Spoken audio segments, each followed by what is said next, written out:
All right, you got to, sometimes even in New York politics, you'll be surprised. This one, Exhibit A. State Senator Malcolm Smith, his attorney has moved for a mistrial today after officials failed to translate secret recordings that were in Yiddish. Prosecutors say the recordings may include favorable material to the defendants. Smith, along with former City Councilman Dana Halloran and former Queens Republican leader Vincent Tabone, they're accused of plotting to bribe Republican Party leaders so Smith could run for the GOP line in the New York City mayoral race. I still can't believe they thought of that one. Anyway, the judge presiding over the case says he'll make his decision on Monday. Dominic, I've heard a lot of things, but not translating stuff in Yiddish is a new one. Well, that's it could actually get tossed, right? There's a strong possibility it'll get tossed. The major sticking point is that in discovery, the prosecutors did not turn over these hours and hours and hours of tapes that happen to be in Yiddish. So if you're Malcolm Smith right now, you're going, thank you, thank you, thank you. But even if it's a mistrial, the prosecutor's going to turn right around. They're coming right back. So it's not going to just go away. Unbelievable. I don't even know where to go with this one on the Malcolm Smith. But attention, though, speaking of Dom, on New York City politics is on a bunch of different stuff, including future conventions. And you talked to a guy who knows New York City politics firsthand through a lot of different races statewide in the city, Hank Sheinkopf. You talked to him about a few subjects, right? We sure did, Richard, and thank you. And let me, wait, is today your birthday? It's my birthday. Happy birthday. Thank you very much. Wow. The big 2-9. Can we get a little 50 cents in here? No, a little 50 cents? A little 50 cents? Do you say 50 cents? Yeah, 50 cents. If I could explain to you, 50 cents per name. One of them? Okay, Stevie Wonder. I'm begging you, move off of 50. Well, see, now folks know the show is actually live as we're ad-libbing this, and you look like you don't want to talk about your birthday. No, it's fine. I don't know where to go with it, but anyway. But is your wife planning something nice? Yeah, she is. And the kids? And yes, they are, and yes. Happy birthday. Plus, we have some recordings in Yiddish for you about the... Yeah. We're fine. 90 hours. Okay. Mayor de Blasio, I almost said Bloomberg, Mayor de Blasio wants the Democratic National Convention, bring him back, Democratic National Convention in Brooklyn. But conventional wisdom, Richard says that will not happen as some of the other major competing cities are in battleground states like Ohio and Pennsylvania.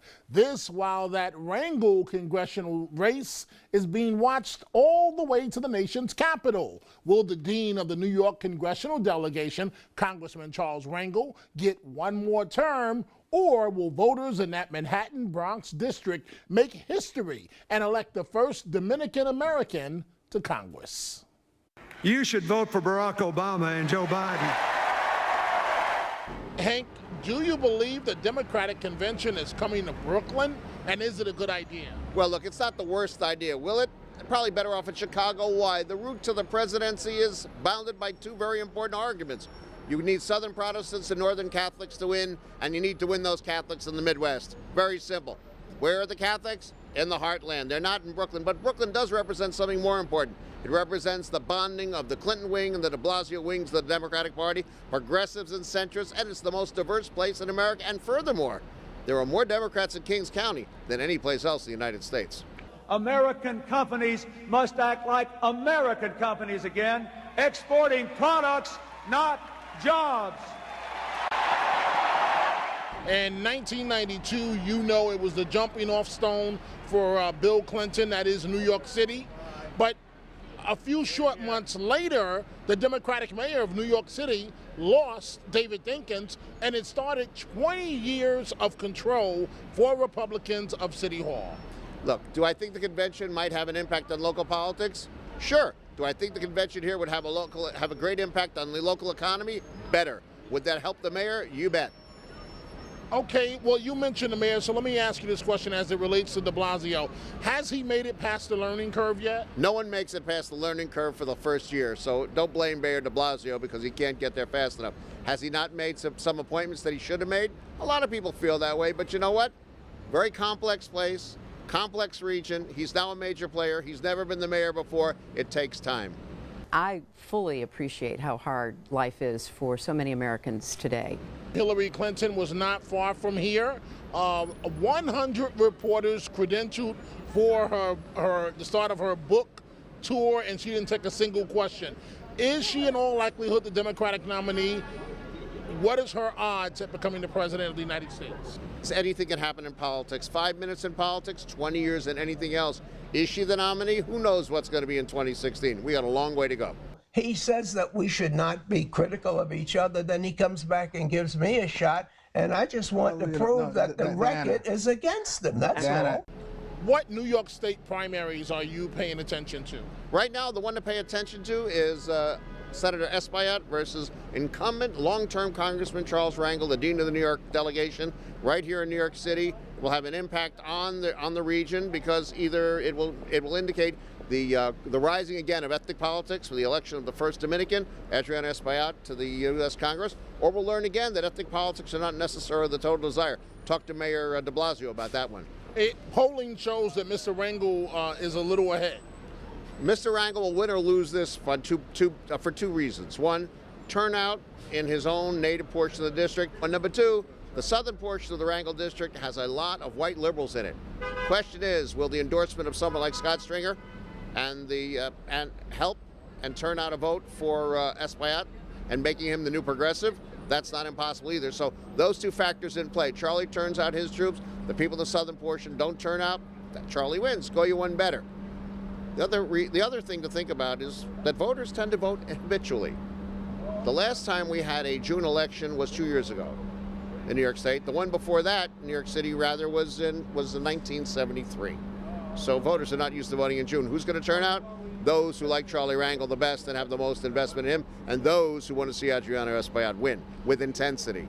Over the last 3 decades, the average tuition at a public university has more than tripled. Last question. Can politicians in this day and age deliver on what they promise? Politicians cannot deliver on what they promise. Why? There's more traps in the system than ever before. There's more. There are more gatekeepers. There's more gates.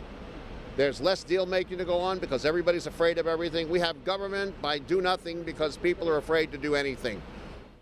People are afraid to do anything. He does have a point there. One thing I want you to keep in mind, this primary with Congressman Rangel, it's only about 10 days away. And Rangel has an advantage because there's a Latino woman that's also in this race. Now, why are we focusing on this? She has no money. She has no campaign staff. She doesn't even have a website. But she's siphoned votes from Espaillat, right? That's right. She's polling at 5%. That alone could toss this election into Congressman Rangel. Well, you just hit on the race factor. There was a debate that happened earlier this week. Let's take a listen to some of the exchanges with Mr. Rangel and Mr. Espaillat. This race would like to be framed along ethnic and racial lines by many folks. They would like to relive the West Side Story. This is about issues that impact everybody. Housing is not a Dominican issue. It's not an African American issue. It's not a white or Puerto Rican issue. Housing is impacting families across this district. It's just a wrong thing to do, however, when you say that someone who talks like you and looks like you have an obligation to vote with you under the threat of being a traitor. That shatters the whole myth that a candidate should be what he or she can produce for the community. But we need a visionary in this position, not persons who are participating in divisiveness unnecessarily or pettiness in debates. Okay. If you don't think race has a lot to do with this race, you're not paying attention, am I right? It's a race for sure. Deep thoughts. Andrew? You know, there is the racial divide within the district. There is also a sense that Charlie Rangel has maybe overstayed his welcome and been in the office too long, maybe one election too many. But, you know, it's his crown until somebody takes it away from him. I think he's got to be the favorite in this. You know, the polling you said is tilting slightly towards Rangel at this point. He's also a guy who knows how to bring home the bacon to the district, though primarily to the Harlem portion of the district and not so much to the Bronx portion. So, you know, we've counted him out more than a few times already. I go back to the boxing metaphor. It's his championship belt until somebody takes it away from him. But, you know, Andrew's point, doesn't it feel, that even if he wins, he hung on one too many? I mean, he had a chance to leave, the statesman, the institution, all this. I know he doesn't care, right? But they all care about legacy when it's said and done. Even if he wins, I don't know if he wins. Politics are amazing. Think about this for a second. He's hammering Espaillat, Congressman Rangel, saying that Espaillat, the only claim to fame is that he's Dominican and that he's playing the race card.